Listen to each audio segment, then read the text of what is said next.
Halo, selamat pagi. Baik, perkenalkan nama saya Nima Denia Paramita, bisa dipanggil Nia dengan NIM 250101037. Nah, jadi hari ini saya akan mempresentasikan proyek UAS pada materi pengenalan teknologi informasi yang berupa makalah yang berjudul Penerapan Teknologi Blockchain untuk Meningkatkan Transparansi, Efisiensi, dan Keamanan Sistem Keuangan dan Pembukuan pada Bisnis.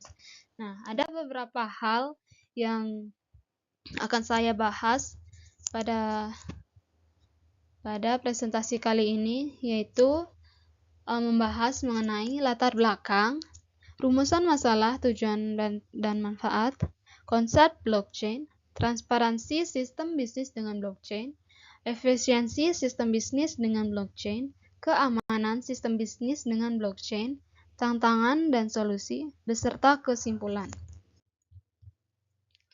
Nah, yang pertama ada latar belakang. Latar belakang yang latar belakangi presentasi pembahasan ini, yaitu dalam dunia bisnis yang masih menggunakan sistem tradisional, masih terdapat beberapa tantangan seperti keamanan sistem keuangan, transparansi, dan juga efisiensi operasional. Nah, dengan hadirnya teknologi blockchain, ini bisa mengatasi tantangan-tantangan yang terjadi. Nah, adapun rumusan masalah yang akan dibahas pada materi ini, yaitu dengan adanya teknologi blockchain, bagaimana menciptakan sebuah sistem keuangan yang transparan, efisien, dan aman di dunia bisnis. Nah, adapun tujuannya yaitu untuk membuat sebuah sistem keuangan dan pembukuan yang lebih aman, transparan, dan efisien dalam dunia bisnis. Selanjutnya, menguraikan bagaimana teknologi blockchain dapat meningkatkan transparansi, efisiensi, dan keamanan dalam sistem. Nah, adapun manfaat dari pembahasan kali ini yaitu meningkatkan transparansi, keamanan, dan efisiensi operasional dalam sistem keuangan pada bisnis. Nah, selanjutnya ada konsep teknologi blockchain. Apa sih itu blockchain?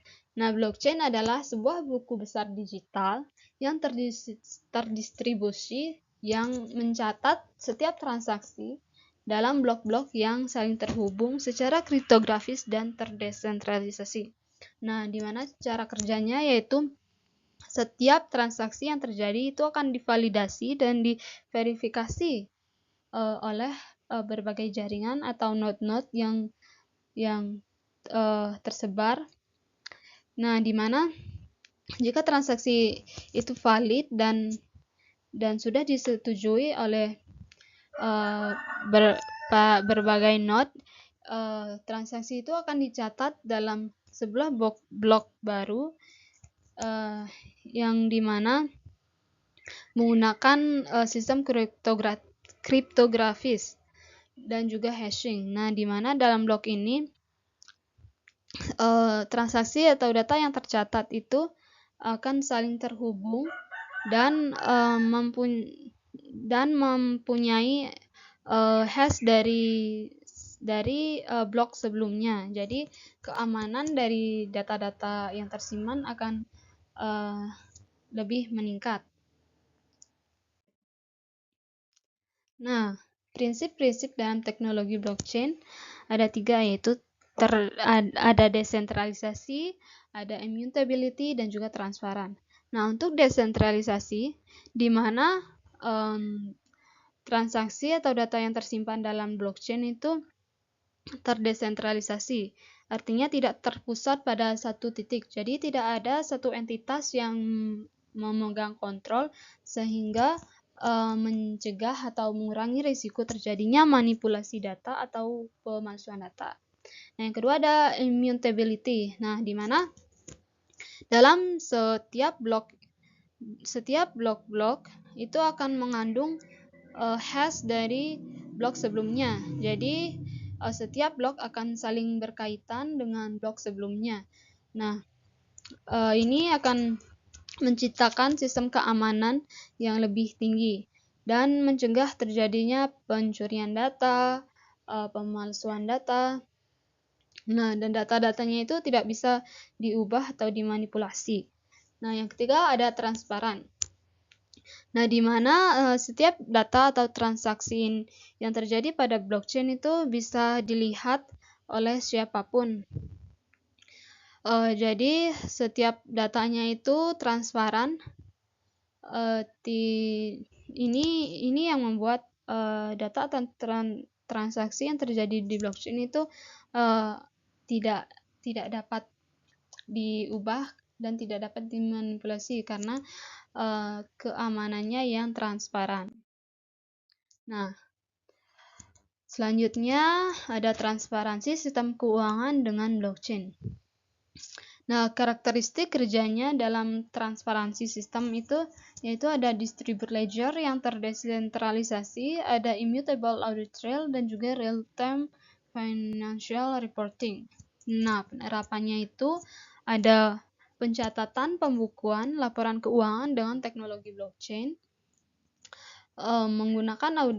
melakukan audit internal dan eksternal, melacak rantai pasokan menggunakan blockchain. Nah, di mana dengan melakukan pencatatan pembukuan dengan menggunakan teknologi blockchain, setiap pencatatan yang dilakukan itu akan terdistribusi ke berbagai jaringan yang terdesentralisasi. Nah, di mana di sini tidak ada entitas atau seorang pun yang memegang kendali penuh. Jadi, ini akan menjaga transparansi dan juga keamanan datanya. Datanya tidak bisa dimanipulasi atau diubah oleh seorang.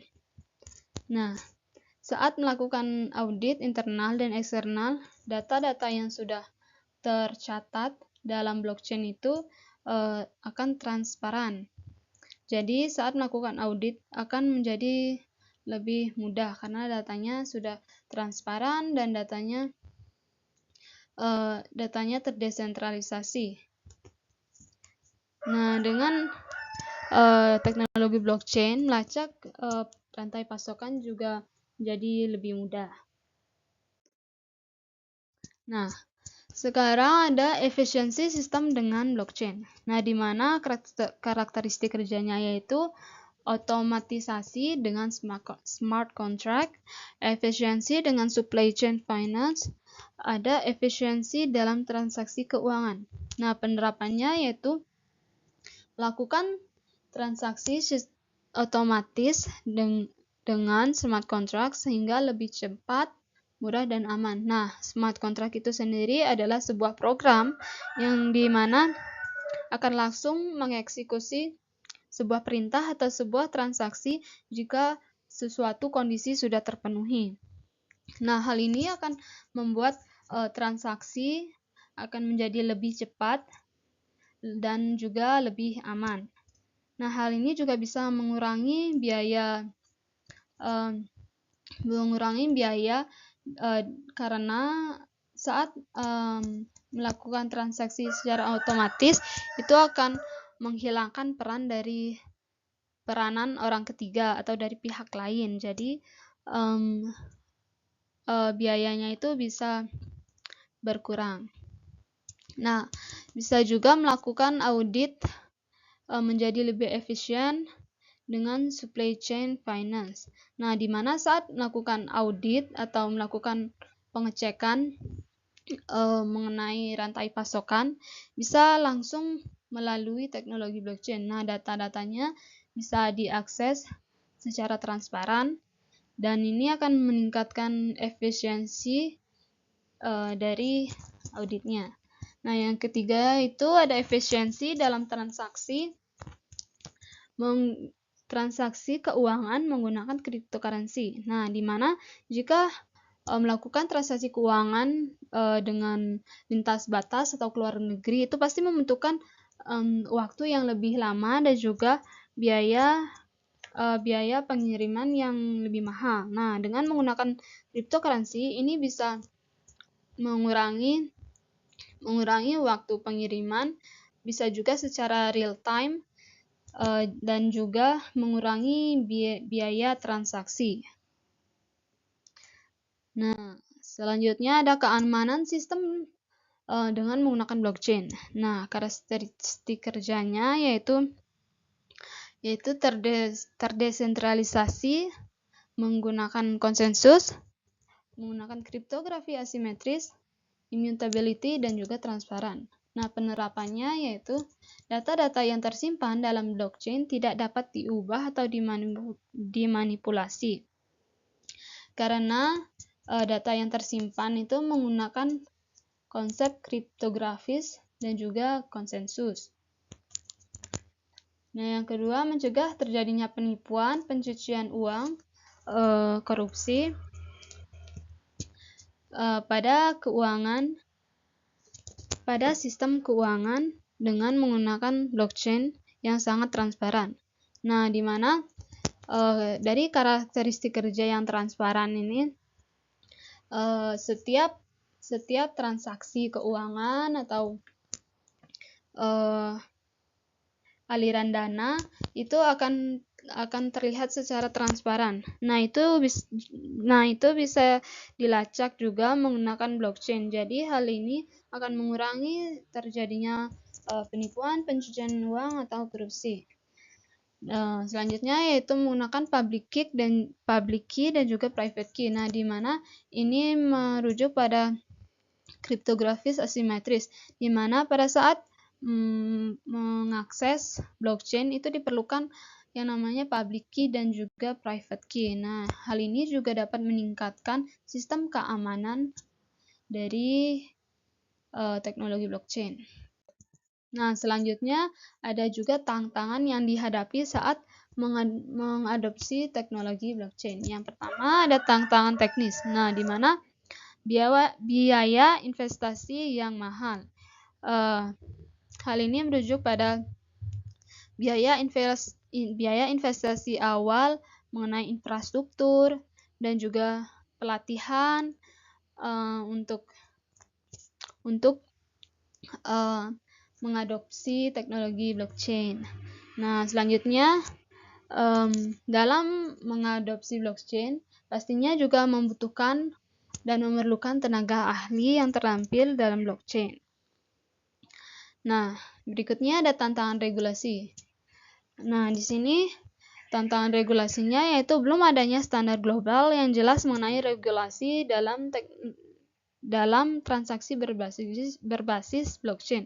Nah, di mana tidak adanya regulasi yang jelas, belum adanya regulasi yang jelas mengenai transaksi yang berbasis blockchain. Hal ini juga merujuk pada keamanan privasi dan juga transparansi data-data yang sensitif. Nah, berikutnya ada solusi. Yang pertama, solusi tantangan teknis, yaitu bisa melakukan riset yang mendalam mengenai kebutuhan teknologi. Nah, di mana pelaku industri yang masih ragu pada saat melakukan adopsi bisa melakukan riset yang lebih mendalam dan juga melakukan pendekatan yang lebih mendalam mengenai kebutuhan perusahaan dengan menggunakan blockchain.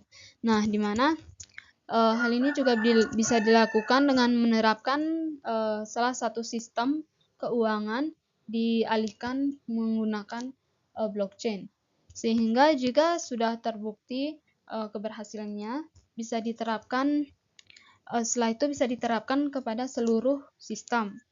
Itu akan lebih efisiensi. Nah, yang kedua, melakukan pelatihan dan mengedukasi para staf mengenai teknologi blockchain.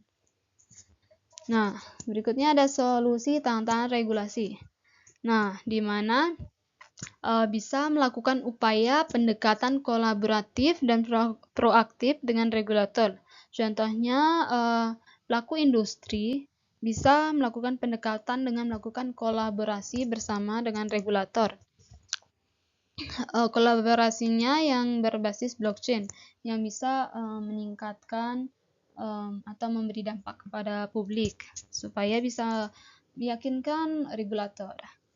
Nah, yang berikutnya perlu adanya diskusi dari pihak industri dengan regulator yang membahas mengenai regulasi. Nah, pelaku industri perlu melakukan diskusi bersama regulator yang berfokus untuk membahas regulasi inovasi teknologi blockchain tanpa mengesampingkan atau tanpa